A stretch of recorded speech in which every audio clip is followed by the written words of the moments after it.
Hey everyone! So we're changing it up a little bit this week. We know that New Year's is fast approaching, and you know what that means? Resolutions. So we've asked all of y'all to share your resolutions for the city, and we've got a few of our own too. And they're reflected in the episodes that we've picked this week about what we want to carry with us into 2023. So please enjoy. Today on CityCast DC. So a big resolution for us at CityCast and for me personally are continuing to pick stories that make people smile, have fun, and also get them out of their comfort zones. And if that jogs anything in your memory, shoot us an email about it at dc@citycast.fm.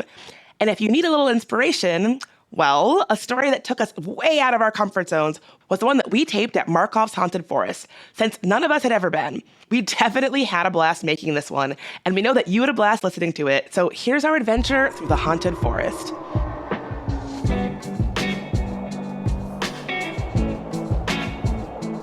It's Wednesday, December 28th, 2022. I'm Bridget Todd, and this is CityCast DC.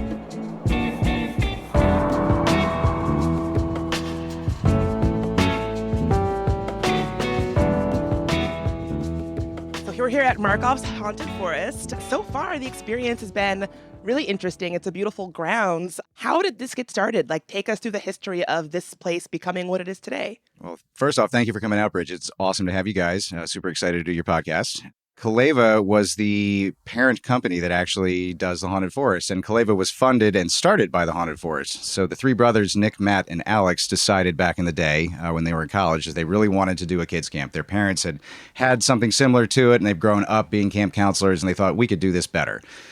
So, long and the short, they had a bus out in Utah that they were kind of living in, and they drove this old Bluebird bus back across the country. As the legend goes, they decorated the inside of it to be a little walk-through attraction. And they would park it in parking lots all over Montgomery County, and some people would be excited about it. The cops were definitely people that were not excited about it. So after getting tossed out of a bunch of parking lots and getting enough people to actually go through and spend the $1 or $2 to see this little mobile haunt, they were eventually able to raise enough funds to incorporate and become Kaleva, which is a 501 nonprofit that focuses solely on getting kids and adults outside and unplugged. How has the Haunted Forest changed over the years? We started underneath a tarp with all of our stuff just thrown there, and we'd all haul our stuff out into the woods. 30 years ago. It was actually at a different location, and then when they acquired the farm after they incorporated and became Kaleva, it started out here, but it was very rudimentary. We didn't have electricity, we didn't have air power, we just kind of winged it with candles stuck out all over the place, simple costumes, probably 15 actors, and we were happy if we had 100 people in one night. Probably 2 or 3 years later, we were getting close to 1,000 people a night. And then from there, it just reinvest, and everything took off. Since we've been walking around, it does seem like a big family here, people of all ages. It's what's the vibe like here at Markoff's? It's incredible family vibe. We have some of our campers have started off as campers, and then they became scare actors, and now they are general managers. Everybody is family. And some of these people we don't see for, 9 to 10 months out of the year. Haunt season starts, boom, they're here every day. It's like, oh, hey, guys, it's a big party. I would be remiss to not mention that our producer, Julia, was a former camper, and Markoff's is turning 30 this year, as is our producer, Julia. So it's exactly what you said. So many young people probably have fond memories of coming out here as a youth, and now it's part of their life professionally. Absolutely. I wasn't a counselor, but I came probably their second year in operation and just said, hey, guys, this is awesome. They said, well, do you want to help? 26 years later, here I am sitting here talking to you and representing the company, which is fantastic. So as we've been walking around, we've seen a lot of the sort of different haunts and spooks that you have, but it's not just the average, it's a ghost.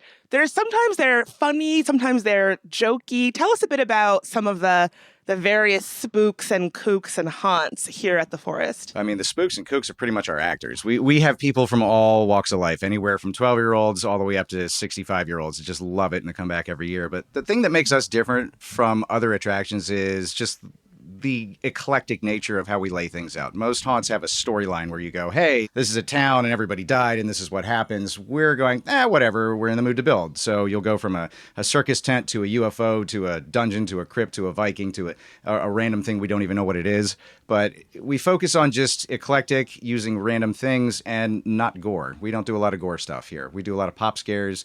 We create a huge atmosphere. You'll notice when you guys walk through, there's fog everywhere. There's different colored lights everywhere. All this stuff has been designed and built in-house. Things that set us apart is we don't buy a lot of things. We build the things ourselves.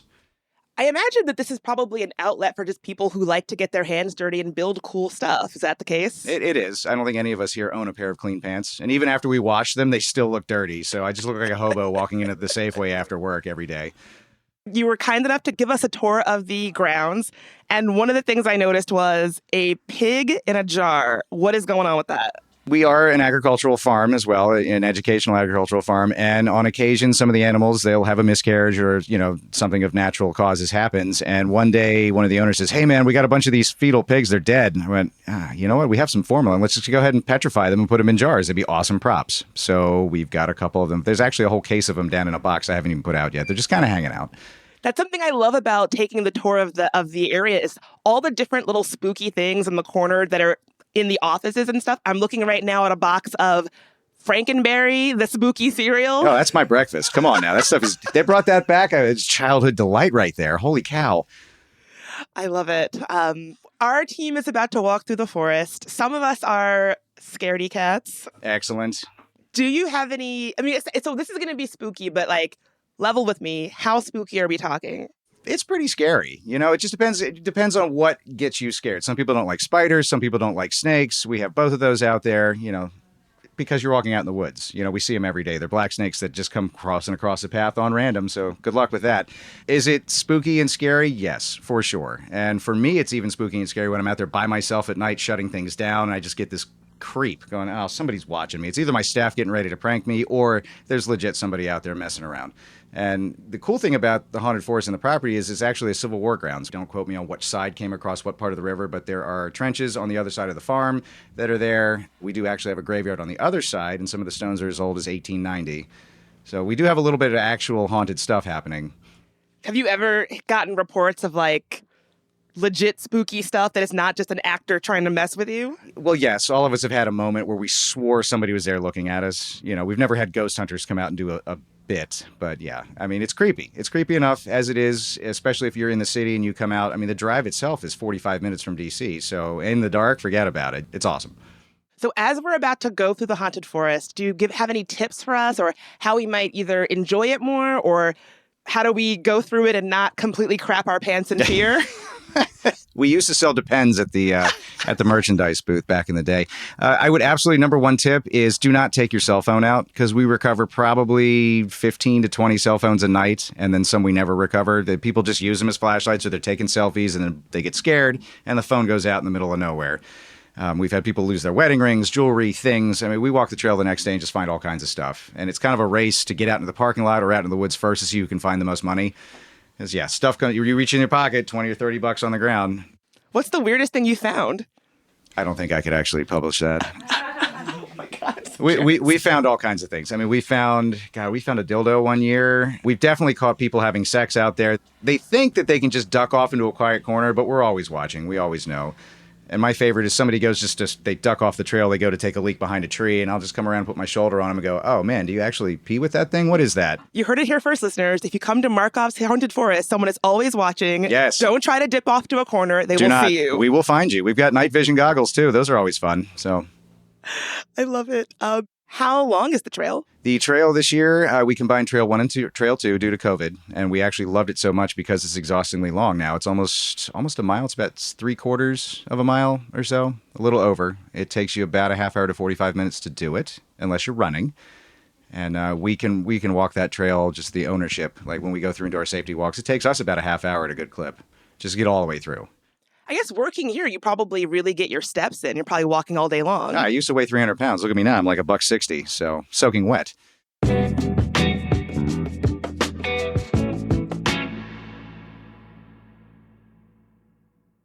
When you're not doing spooky season for Halloween, what else is going on the grounds? We're all taking naps.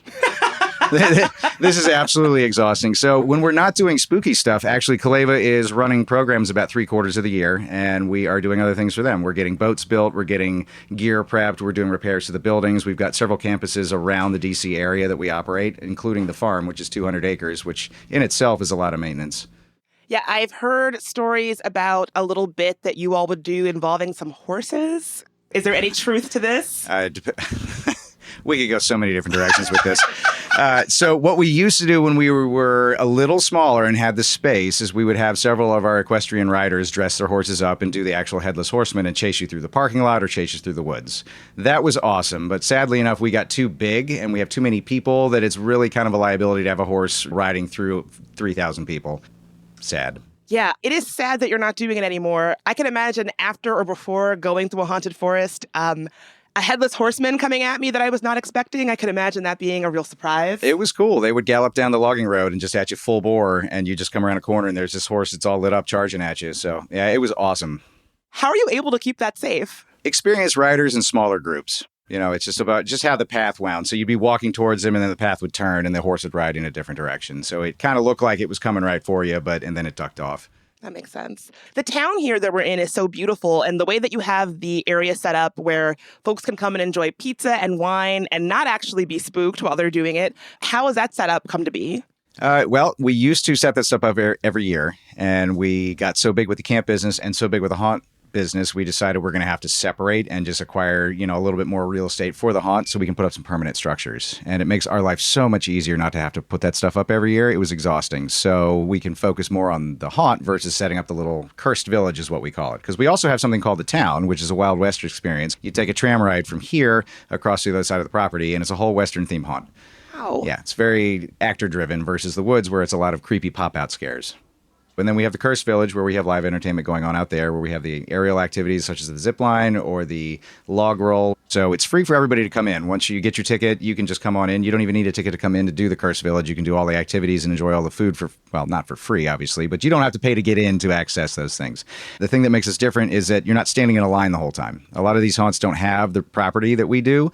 So we decided a long time ago, we're just going to make this giant waiting area and just entertain you. That way you're not stuck in a line like Disney and just standing and standing and standing. So number system, your number's called, you go into a group of about 70, you line up in the queue, takes you about 20 minutes to empty that queue line out, and you're in the woods. So the most we want you to wait is no more than a half hour in a line.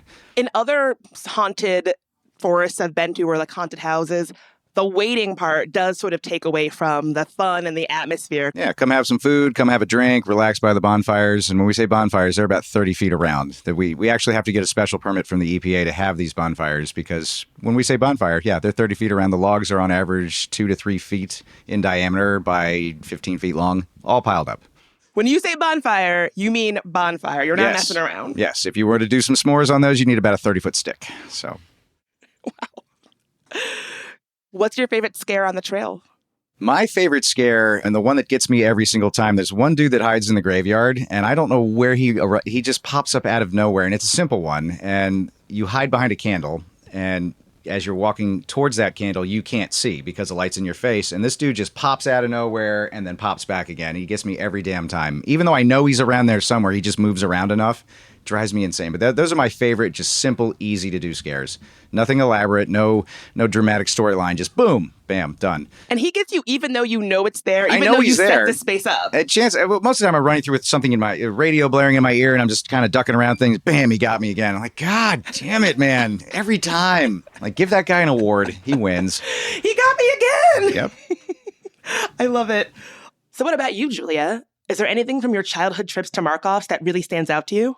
I think one of the things that means a lot to me about this is that, like, every year there's a nostalgia factor that you kind of, like, can't get rid of. Like, you grew up coming here and you grew up getting spooked, and then you become an adult and you also get spooked. I don't know, there's something about constantly being here and having it be a different experience every time, but having that core similarity throughout. So I'm excited for you guys. That was solid. I couldn't have said that. I'm getting emotional. Paul Brubacher, thank you so much for being here. Well, thank you for having me. And we hope we make it through the haunted forest. If not, I'm your first aid guy too, so I'll piece you back together. Perfect. So after this interview, it was time for us to go through the forest itself. Now, we obviously can't totally give away all the surprises that are in store for you if you visit Markoff's, but here's a little taste test for you, so you can know what you'll be in for. Enjoy, maybe. Ha ha ha ha ha.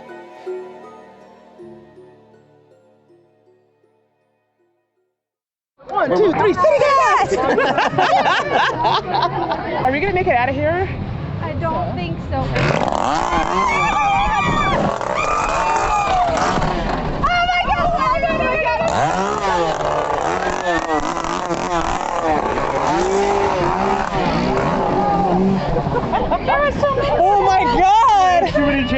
You grabbed my jacket. I'm sorry. I'm sorry. You're good. Go, go, go, go, go, go, go, go. Oh, he's still facing you. Oh, we're out.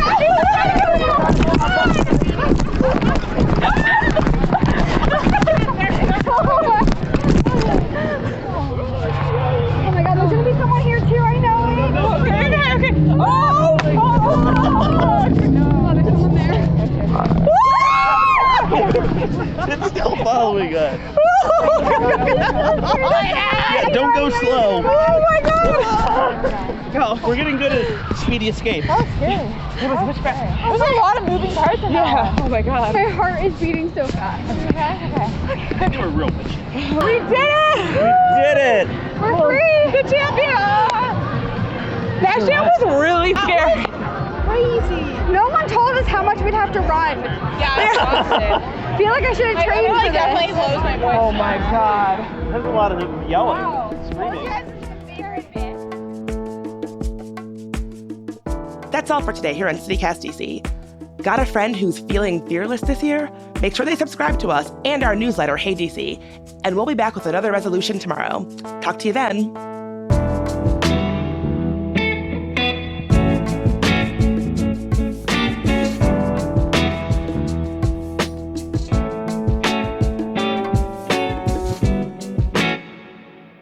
They're going to straight up murder you. This is it.